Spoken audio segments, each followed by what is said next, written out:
Hi everyone.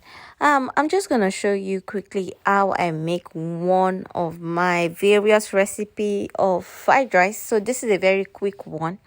So right now I already chopped my green pepper, red pepper, and I'm frying it with onions.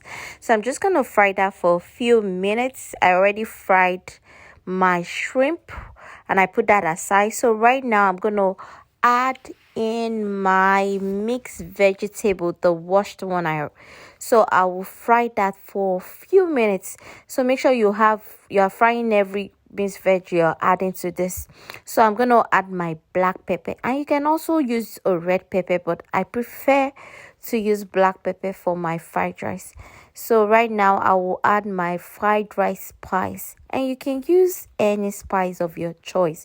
You can even add white pepper, but I'm just going to stick with the fried rice spice for now.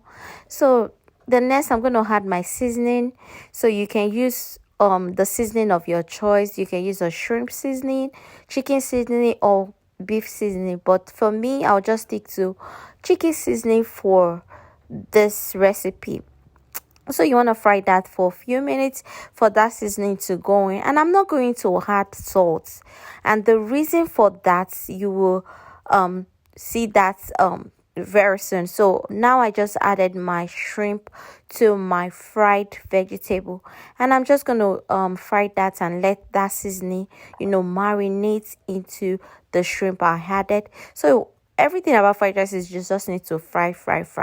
So next I'm gonna add my secret flavor, and this is the reason why I didn't add sauce to this mixed veg. So soy sauce already have a salt component. You don't want to add too much salt, guys.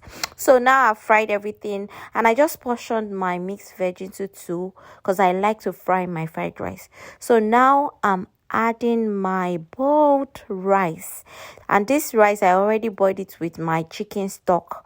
So I'm just gonna fry it together, and the reason why I like to fry is this is gonna prevent your fried rice from getting spoiled easily. So this is my final look, and guys, you need to try this and you're gonna enjoy it.